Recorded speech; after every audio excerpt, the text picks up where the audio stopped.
하나님 말씀 보겠습니다. 하나님 말씀은 사도행전 10장 44절부터 48절까지 읽겠습니다. 베드로가 이 말할 때에 성령이 말씀 듣는 모든 사람에게 내려오시니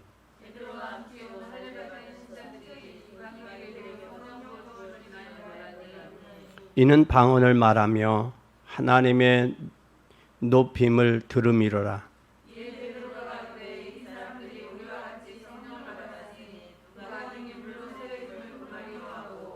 명하여 예수 그리스도의 이름으로 세례를 주라 하니라. 저희가 베드로에게 수일도 유하기를 청하니라. 아멘. 오늘 봉독한 말씀을 통해서 여러분에게 은혜가 되기를 예수님의 이름으로 축원을 합니다. 우리 렘넌트들은 아침 일찍 일어나면 여유롭게 일어나서 훈련을 할 수가 있습니다. 공부가 잘 안 되는 학생들은 대부분 일찍 일어나는데 힘이 들어요. 그러나 공부를 잘하는 사람들은 일찍 일어나는 일에 어렵지 않습니다. 그렇다면 아침에 일찍 일어나는데 어렵지 않다라는 것은 여러분들이 90%가 아닌 10% 속에 들어갔다라는 사실입니다. 아침에 일찍 일어나는 것이 힘든 것은 체질도 있지만 밤새워 늦은 시간에 게임을 하고 그 다음에 일찍 일어나는 것이 힘든 거예요. 청년들이 우리 렘넌트들은 밤늦게 돌아다니며 절대 새벽에 일어날 수 없습니다. 일찍 잔 아이들이 일찍 일어날 수 있는 겁니다. 그리고 그와 마찬가지듯이 일찍 일어날 수 있는 것도 능력이고 힘이에요. 그래서 새벽에 일어나면 아무것도 말하지 않고 조용히 하나님 말씀에 묵상할 때 여러분들에게 하나님께서 뭐가 오시느냐? 성령 충만을 주십니다. 하나님 앞에 성령 충만을 기도할 때 하나님은 성령 충만을 주는데 며칠 동안 한번 해보세요. 이때에 뭐를 느끼게 됐냐면 자신의 한계를 느끼게 되고 또 그때에 응답이 오는 게 아니라 응답이 안 오는 것을 깨닫게 돼요. 그럼 왜 응답이 안 올까라는 사실을 발견하게 되는데 응답은 나를 내려놓는 하나님의 기회다라는 사실이에요.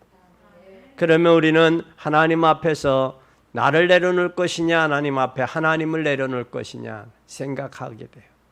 이때에 나를 내려놓고 나를 고치는 그리고 나를 바꾸고 나를 고쳐서 하나님께서 역사하실 수 있는 그런 기회가 됩니다.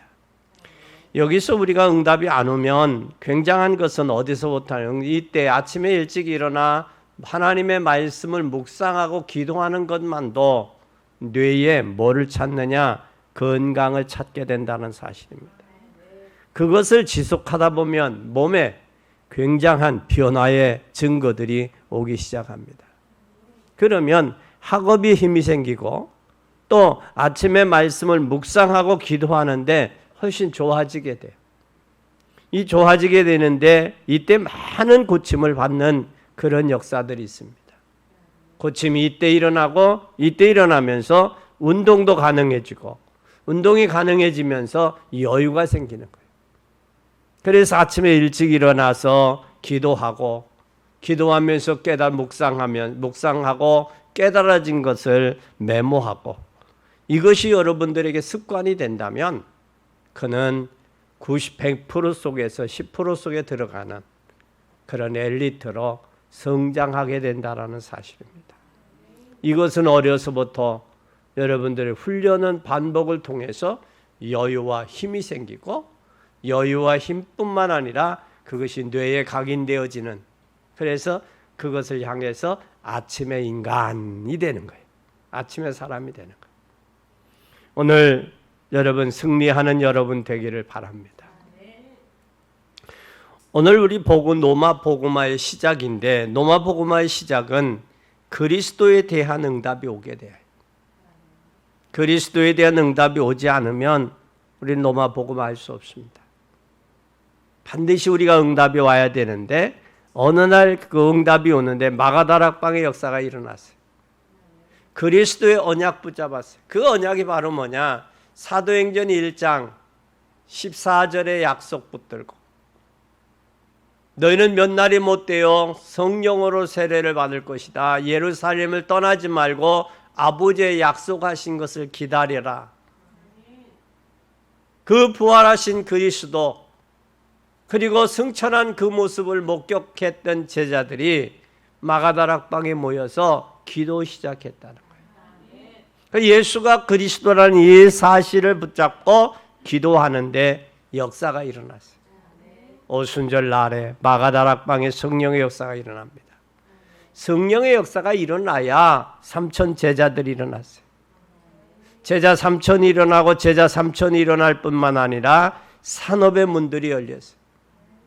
그리고 산업의 문들이 열릴 뿐만 아니라 15나라들이 몰려왔어요. 그들은 뭘 잡았는데? 그리스도의 언약, 약속을 붙잡았습니다. 그리고 기도에 전혀 힘썼습니다. 그때 5가지 응답들이 온 거예요. 그것이 바로 예수가 그리스도라는 증거요. 예수가 그리스도라는 사실을 확인하고 목격한 거예요. 그뿐만 아니라 그리스도가 그리스도에 대한 언약을 잡고 기도했는데 응답이 왔어요. 응답이 오고 보니 현장에 삶의 현장에 뭐가 되어졌느냐? 하나님의 나라가 성취되는 거예요. 하나님의 나라가 성취되는데 그 응답받은 사람, 그리스도의 언약을 붙들고 응답받은 사람을 통해서 하나님의 나라가 성취되는데 누구 때문에? 나 때문에, 응답받은 그 사람 때문에. 그러면 나 때문에 영향이 가는데 다른 사람에게 도움을 줄 만한 사람으로 바뀌는 거예요. 도움을 받던 사람이 도움을 주는 사람, 무익한 사람이 유익한 사람으로, 쓸모없는 사람이 쓸모있는 사람으로 종에서 형제로 바뀌는 거예요. 바뀌어지게 돼. 이것은 하나님의 나라가 그리스도의 언약을 잡고 현장에 말씀이 성취되니 현장 속에 하나님의 나라가 이루어지는데 하나님의 나라가 이루어지는 그곳에 축복을 전달하는 것을 보고 나라다라는 거예요. 하나님 나라다.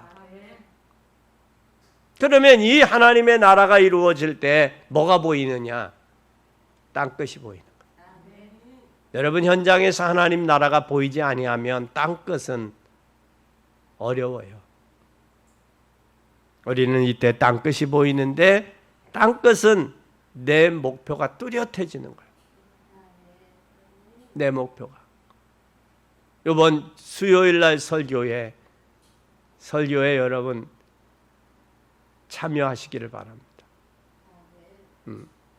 이때 내 현장의 내 삶의 목표가 뭔지를 분명한 게 보이게 돼 있어요. 이게 보이면 하나님이 땅끝의 목표가 보이면 그때 뭐가 보여지느냐? 로마도 보아야 하리라. 바울이 하나님의 축복을 쏟아 부었어요. 바울에게. 그러니까 바울이 가는 곳마다 뭐하고 싸웠어요? 13장에 무속하고 16장 점수라고 19장에 우상하고 13장은 1차 전도 여행이요. 16장은 2차 전도 여행이요. 19장은 3차 전도 여행이요. 전도 여행에 가서 뭘 전했는데 예수가 그리스도라는 이 사실을 누구에게? 이방인들에게 증거한 거예요. 증거할 때 누가 역사했느냐? 성령의 역사가 나타난 거예요. 그런데 잘 보세요.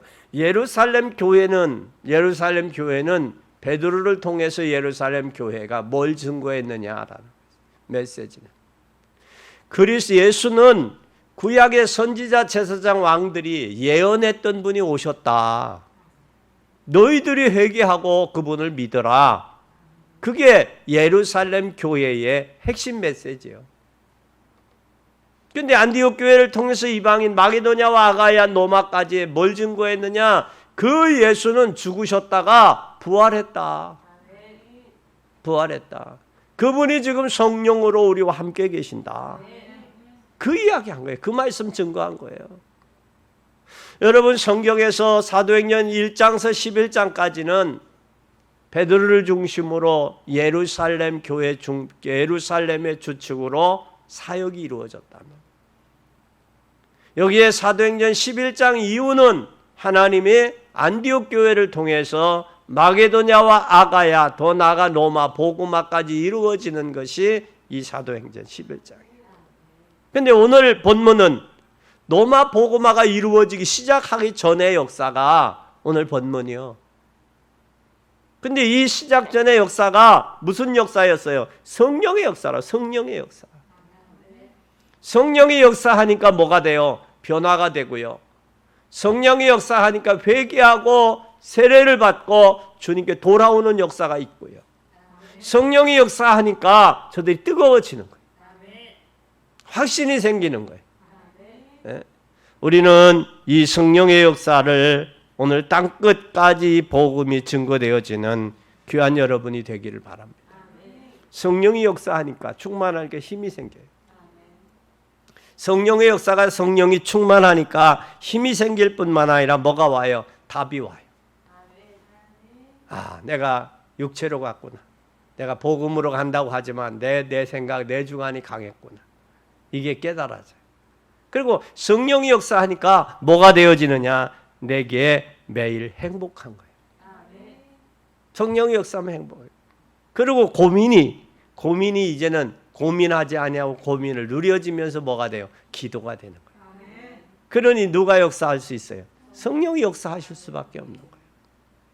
오늘 로마 복음화 전에 이루어졌던 오늘 사도행전 10장 44절에서 48절에 이 역사가 여러분들에게도 있어지기를 예수님의 이름으로 간절히 축원합니다.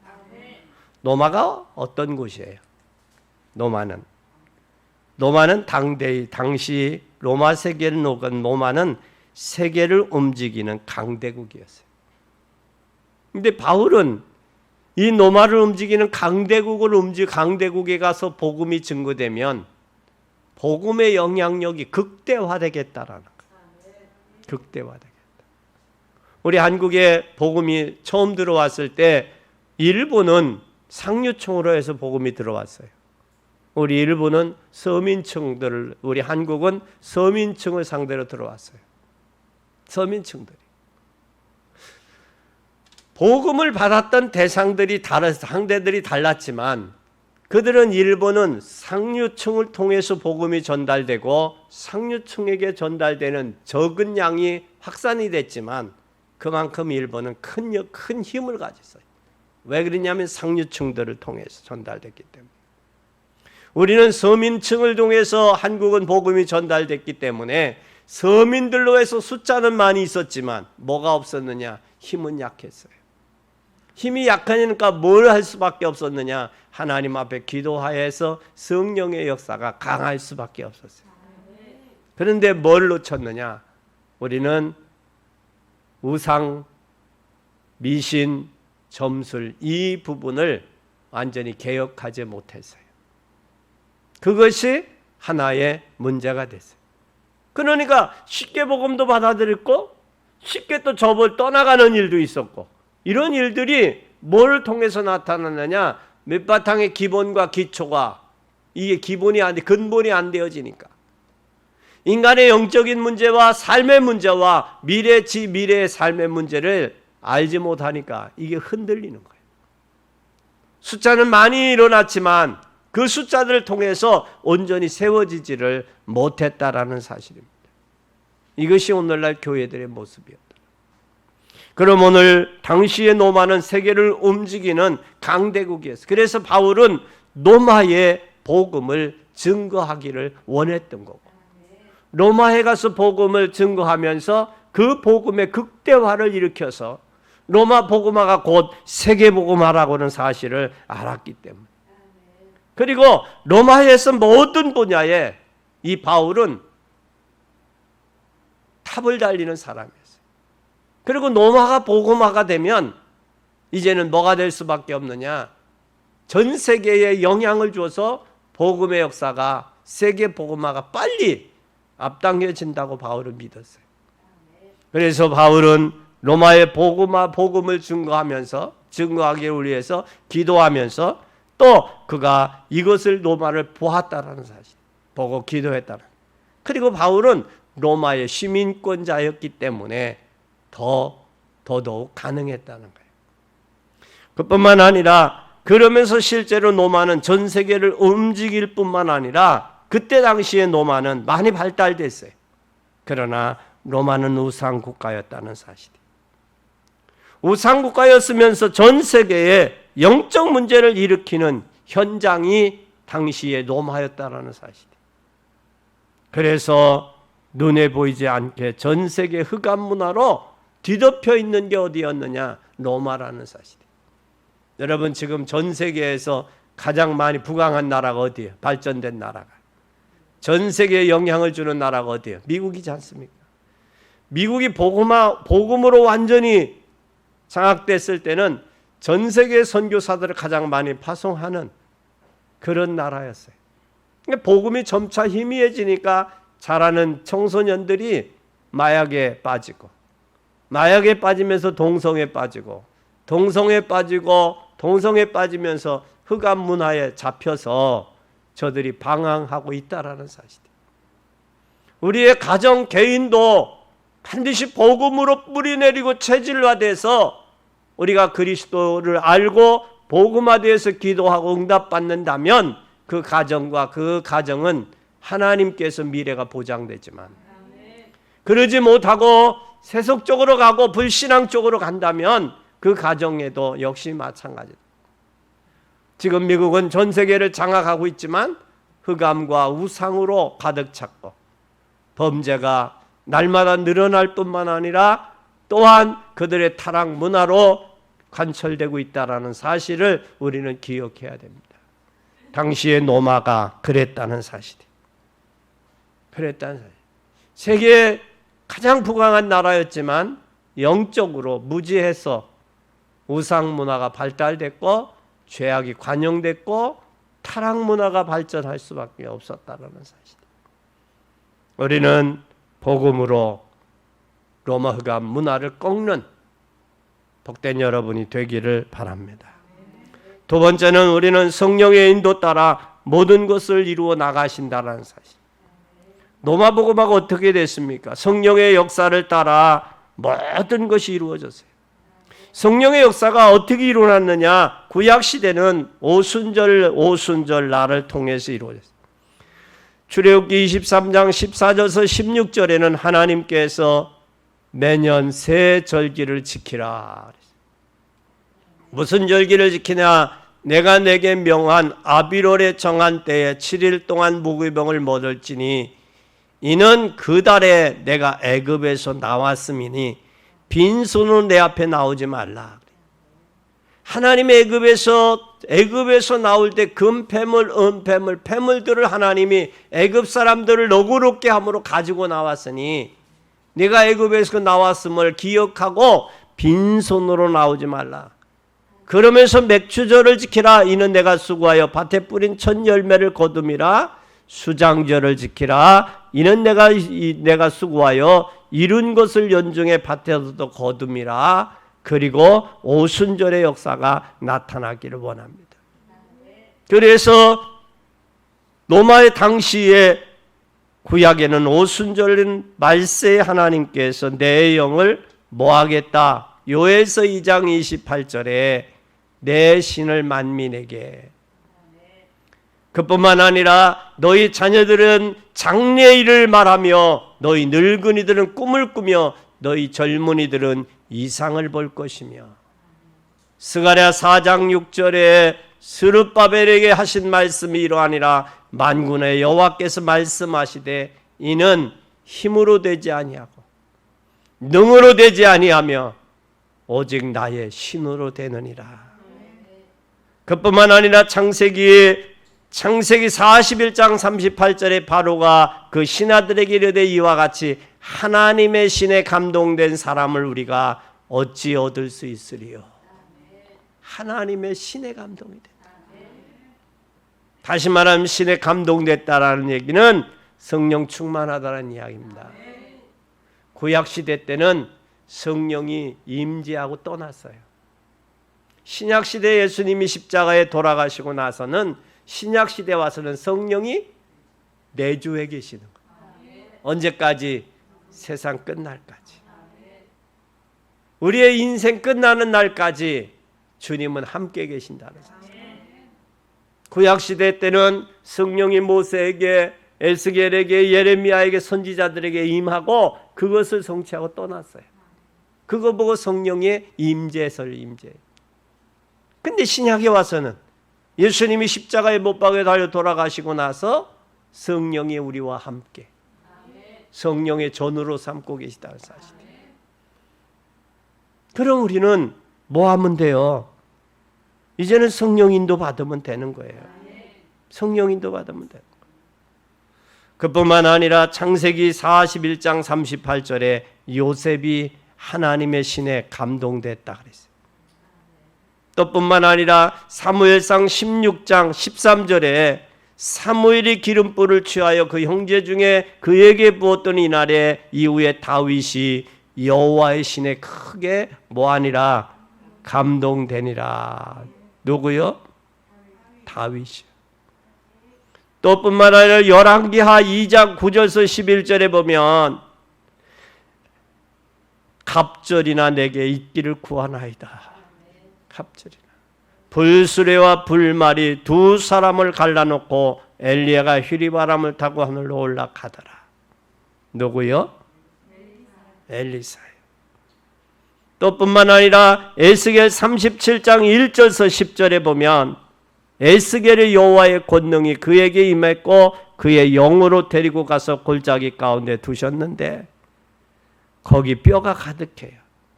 그 뼈들을 향하여 이 뼈들이 살겠느냐. 그 성령의 역사가 임하니까 그 쓸모없는 죽어서 마른 뼈와 같은 이 뼈들이, 에스겔 골짜기의 뼈들이 이스라엘의 뭘로 묶게? 군대로 사용돼요. 군대로. 우리는 성령의 역사가 필요합니다. 성령 충만을 구해야 됩니다. 성령을 여러분 속이려고 하지 말고 성령에 감동할 때 순종할 수 있는 여러분이 되기를 바랍니다. 그뿐만 아니라 사방에서 와서 생기가 9절에 보니까 또 내게 이르되 인자야 너는 생기를 향하여 대언하라. 생기에 대하여 이르기를 주 여호와께서 같이 말씀하시기를 생기야 사방에서부터 와서 이 죽음을 당한 자에게부터 살아나게 하라 하셨나이다. 이에 내가 그 명대로 대언하였더니 생기가 그들에게 들어가며 그들이 곧 살아나서 일어나서는데 극히 큰 군대더라. 성령이 역사할 때 살아나고 성령이 역사할 때 움직이게 되고 성령이 역사할 때 큰 군대가 되는 거예요. 우리는 성령의 인도 따라 사는 귀한 여러분이 되기를 바랍니다. 신약시대의 예수님의 공생애 때에도 요한복음 14장 1절에서 27절에 분명히 말씀합니다. 뭐라고 말씀해요? 수고하고 무거운 짐진 자들아 내게로 오라가 아니라 너희는 마음에 근심하지 말라. 하나님을 믿으니 또 나를 믿으라. 내 아버지 집에는 거할 곳이 많도다. 성령의 역사를 예수님의 공생애 가운데서도 말씀하고 계시다는 사실. 그래서 14장에 27절에 말씀합니다. 21절에 나의 계명을 가지고 지키는 자라야 나를 사랑하는 자니 나를 사랑하는 자는 내 아버지께 사랑을 받을 것이요 나도 그를 사랑하여 그에게 나를 나타내리라. 누구를 사랑하는 자? 예수 그리스도를 사랑하는 자. 예수님께서 그에게 사랑을 나타내 보이겠다 그랬어요. 그러면서 27절에 말씀합니다. 26절에 보혜사 곧 아버지께서 내 이름으로 보내실 성령 그가 너희에게 모든 것을 가르치며 내가 너에게 말한 모든 것을 생각나게 하시리라. 그러면서 평안을 너에게 끼쳐노니 곧 나의 평안을 너에게 주노라. 내가 너에게 주는 것은 세상에 주는 것 같지 아니하리니 너희는 마음에 근심하지 말고 두려워하지 말라. 심리학자들이 잠을 못 이루는 이유에 대해서 공조의 책을 발표했어요. 그 책에서 뭐 하느냐? 왜 잠을 못 이루느냐? 불안해서 그렇다. 불안해서. 근데 성경에는 주님은 뭐라고 그랬어요? 사랑하는 자에게 잠을 주신다 그랬거든. 그러면 그마저 불안한 것마저도 주님께 뭐하지 못했다는 거예요. 맡기지 못하니까 불안한 거예요. 현대인들이 잠을 이루지 못해서 얼마나 안간힘을 쓰는지 몰라요. 몸부림을 치는지 모릅니다. 처음에는 수면제도 안 들어 나중에는 수면제가 더 많이 더 첨부해서 하게 돼요. 여러분 인생은 사나 죽으나 주님의 것입니다. 주님께 맡기고 편안한 잠을 자시기를 바랍니다. 근데 주님은 오늘 여기에 뭐라고 그랬어요? 너희는 마음에 근심하지 말라. 하나님을 믿으리 또 나를 믿으라. 내 아버지 집에는 거할 곳이 많도다. 그렇지 않으면 너에게 일렀으리라. 내가 너희를 위하여 처소를 예비하러 가노니 가서 너희를 위하여 처소를 예비하면 내가 다시 와서 너희를 내게로 영접하여 나 있는 곳에 너희도 있게 하리라.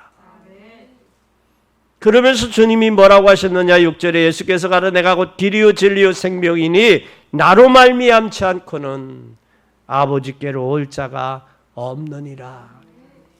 오늘 여러분 이 사실이 여러분들에게 기억되고 발견되기를 예수님의 이름으로 축원합니다. 그래서 주의 성령이 여러분과 함께하는 놀라운 역사가 있어지기를 바랍니다. 요한복음 16장 1절에서 33절에도 주님 말씀합니다. 뭐라고 말씀하시느냐? 7절 보겠습니다. 그러나 내가 너희에게 실상을 말하노니 내가 떠난 것이 너희에겐 유익하니라. 내가 떠나가지 아니하면 보혜사가 너희에게로 오시지 아니할 것이요 가면 내가 그를 너희에게 보내리니. 예수님이 이 땅에 십자가 지고 떠나신 후에 누가 올 것이냐? 보혜사 성령이 올 것을 말씀했습니다. 그 보혜사 성령이 오셔서 뭐라느냐? 8절에 그가 와서 죄에 대하여 의에 대하여 심판할 것이요 세상을 책망하시리라. 그뿐만 아니라 9절에 죄에 대하여 하면 저희가 나를 믿지 아니하며 그랬어요.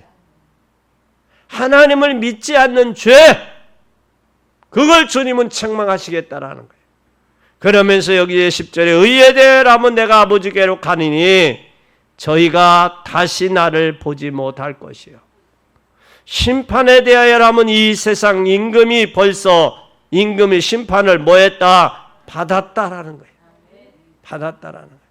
그러면서 그 말씀합니다. 13절에 그러나 진리의 성령이 오시면 그가 너희를 모든 진리 가운데 인도하시리니 그 진리를 말하지 않고 오직 듣는 것을 말하시며 장래일을 너에게 알리시리라. 다시 말하면 성령 충만하면 미래도 걱정할 것이 없다. 왜냐? 장래일까지도 알리신다라고 말씀해요. 그러면서 그런 말씀을 합니다. 20절에 내가 진실로 진실로 얘기하노니 너희는 곡하고 애통하겠으나 세상은 기뻐하리라. 너희는 근심하겠으나 너희 근심이 도리어 뭐가 되리라? 기쁨이 되리라. 뭐에 대하여 우리가 근심하고 애통하느냐? 세상 것에 대해 근심하고 애통하는 것이 아니라 내가 성령 충만하지 못하고 내가 하나님 말씀 앞에 순종하지 못하고 세워지지 못한 것을 근심하고 애통해야 되는데 여러분 아침에 일어나면서 저녁에 잠잘 때까지 남이 소유하지 못한 것을 아내가 소유하지 못한 것에 가서 내가 누리지 못한 것에 대한 근심 염려 때문에 근심하고 애통하는 거 아니냐는 거예요. 내가 가진 것, 나와 함께 하시는 그 주님, 그 성령으로 인하여 기뻐하고 감사하고 그 미래를 열어갈 수 있는 복된 여러분이 되기를 예수님의 이름으로 간절히 축원합니다. 33절에 그런 말씀합니다. 이것을 너에게 이루면 너희로 내 안에 평안을 누리게 하려 함이니 세상에는 너희가 환난을 당하나 담대하라. 내가 세상을 뭐했다? 이겼다. 오늘도 성령 안에서 담대하시고 성령 안에서 승리하는 여러분 되기를 바랍니다. 요한복음 20장 22절에 이 말씀을 하시고 저희에게 향하여 숨을 내쉬며 가라사대 성령을 받으라. 사도행전 1장 8절 오직 성령이 너희에게 임하시면 너희가 권능을 받고 예루살렘과 온 유대와 사마리아 땅 끝까지로 내 증인이 되는 것이다 라고 말씀했어요. 그러면 성령 충만 받으면 권능이 받게 돼요. 권능이 오면 그때 뭐가 되느냐? 증인되는 거예요. 증인되는 거예요. 그래서 초대교회는 마가다락방에서 시작해서 이 역사가 계속해서 일어나는데 하나님의 능력을 나타낼 수밖에 없잖아요. 네? 하나님의 능력이 나타나는데 능력을 나타낼 수밖에 없잖아요. 함께 하는데. 오늘 이 사실을 기억하고 믿는 여러분 되기 바랍니다. 그러면 우리의 땅끝은 어디냐라는 거예요. 우리의 땅끝은 어딜까? 이때 바울은 땅끝을 어디로 봤어요? 네? 스페인으로. 로마서 16장 23절에 보면 이제 이 지방에 거할 곳이 없고 또 여러 해 전부터 언제든지 서바나로 갈 때에 너희에게 가려는 원이 있었으니. 어디로 봤어요? 서바나가. 당시의 서바나는 땅끝으로 봤어요. 거기가 지금 스페인이에요. 지금 우리는 땅끝은 유대인이에요. 유대인. 유대를 통해서 모슬렘뿐만 아니라 이슬람, 또 이슬람뿐만 아니라 또 거기는 뉴에지나 프리메이슨들이 유대인들을 통해서 나왔어요. 공산세계도 이데올로기도 거기서부터 나왔어요. 이게 여러분 우리가 땅끝이 어디예요? 유대인들이에요. 유대인들이 바로 뭐냐? 복음으로 가지 아니하고 율법으로 가는 거예요. 복음으로 가지가 율법으로 가고 예수님의 부활을 믿지 않는 사두개인들, 바리새인들과 같이 형식주의에서 벗어나야 돼요. 이것이 오늘날 땅끝입니다. 여러분 형식과 외식에서 율법에서 벗어나야 돼요. 벗어나고 어디로 가야 되느냐? 오직 복음으로 가야 돼요. 가야 됩니다. 무엇 때문에 무엇이 나의 주님 앞에 성령 충만으로 가는데 장애되는 요소가 무엇이며 나를 하나님 앞에 하나님을 보고 가야 되는데 장애되는 일들이 요소들이 무엇인지를 발견한 게 땅끝을 본 거예요. 땅끝을. 오늘 이 땅끝이 발견되어지기를 바랍니다. 땅끝들이 발견되어져야 살릴 수 있는 거예요. 땅끝이 보이지 않으면 살릴 수가 없어요. 살릴 수가 없다고요. 오늘 이 땅끝이 바로 뭐냐? 복음으로 가는데 장애되는 요소들이다. 때로는 나의 상처일 수 있고, 때로는 나의 환경일 수 있고, 때로는 나의 고정관념일 수도 있고, 때로는 나의 율법 잘못 복음으로 각인되어 있는 체질들일 수도 있다라는 거예요. 이것이 벗어지지 아니하면 안 돼요. 이것이 이 땅끝에 복음이 들어가야 사마리아 성의 기쁨이 충만했던 것처럼 여러분의 인생에, 여러분의 삶에도 기쁨이 충만하고 여러분의 미래가 열릴 줄 믿습니다. 뿐만 아니라 전 세계에 흩어진 사람들, 렘넌트, 전 세계에 흩어져 있는 우리나라 민족들, 또한 이 땅에 들어와 있는 다민족들이 땅끝이 될 수 있어요. 저 다민족들을 온전히 복음으로 해서 저들을 제자로 세우고, 저들을 제자로 세우면서 저들을 통해 그 나라의 복음의 역사가 나타나야 됩니다. 그럼 이 땅에 들어와 있는 다민족들을 어떻게 할 것이냐라는 거예요. 그게 땅끝으로 보여질 때 거기에 헌신할 수 있는 거예요. 거기에 올인할 수 있는 거예요. 저들을 통해 미래가 보여져야 돼요. 그뿐만 아니라 땅끝은 뭐냐? 내가 평생 동안 기도해야 될, 내 후대들, 렘넌트, 이들이 땅끝이 될 수 있어요. 이 렘넌트들 후대들에게 복음이 전달되지 않으면 미래가 없습니다. 미래가 없어요. 우리나라에 엄청난 이변이 일어나 36살밖에 안 되는 사람이 하나의 야당의 대표가 됐어요. 이건 여러분 엄청난 이변이에요. 그럼 여태까지 나이 먹었던 기성세대들, 자랑했던 3선, 4선, 5선까지 했던 이들을 한번 잘 보세요. 저들이 어떻게 됐나? 국민들에게 먹혔어요, 안 먹혔어요? 이해가 되지 않고 먹히지 않잖아요. 우리는 젊은 후대들을 바로 세우지 않으면 여러분 행복해질 수도 없고요. 미래가 없는 거예요. 여러분, 우리는 기억해야 돼요. 그는 당대표인데 그는 국회의원 한 번도 해보지 않은 사람이에요. 세 번이나 국회의원 출마를 했지만 3번 다 떨어진 사람이에요. 그런데 그 세계에서는 인정을 받았어요. 인정을 받았어요. 우리의 거기에서 뭘 내려야 되냐? 고정관념, 예틀들 다 내려놓지 않으면 공존할 수 없다는 거예요. 도태되지 살아날 수 없다는 거예요. 우리는 땅끝을 봐야 내 남은 삶을 올인할 수 있는 거예요. 거기에 헌신할 수 있는 거예요. 이 땅끝이 여러분들에게 보여지기를 예수님의 이름으로 간절히 축원합니다. 복음이 들어가면 땅끝의 변화의 역사가 나타나요. 살리는 역사가 나타납니다. 복음이 들어가야 그들도 살고 여러분도 살아요. 교회는 해야 될 일은 전도와 선교예요. 여러분은 전도와 선교를 위해서 부르셨어요. 그럼 내가 전도와 선교를 어떻게 할 것이냐? 나의 땅끝이 어디냐? 그게 아직 발견되지 못한 분들은 오늘부터 기도하시길 바랍니다.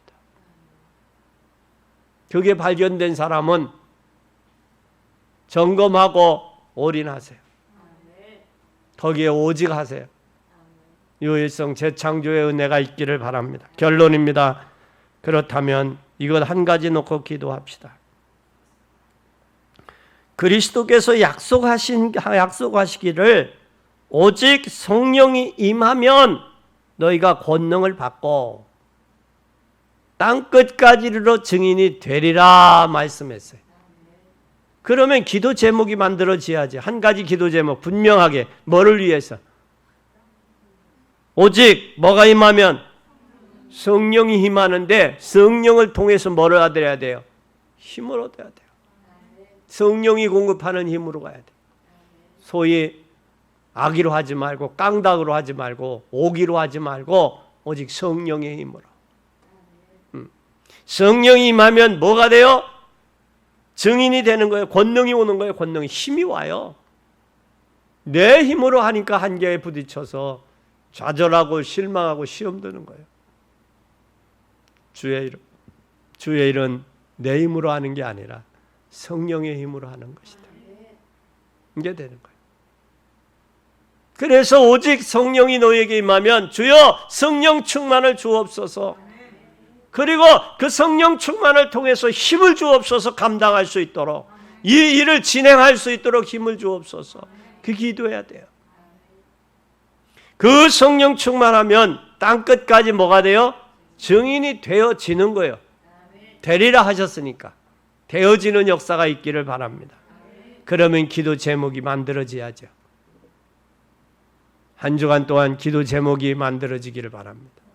한 가지 제대로 기도해서 승리하게 되시기를 예수 그리스도의 이름으로 간절히 축원합니다.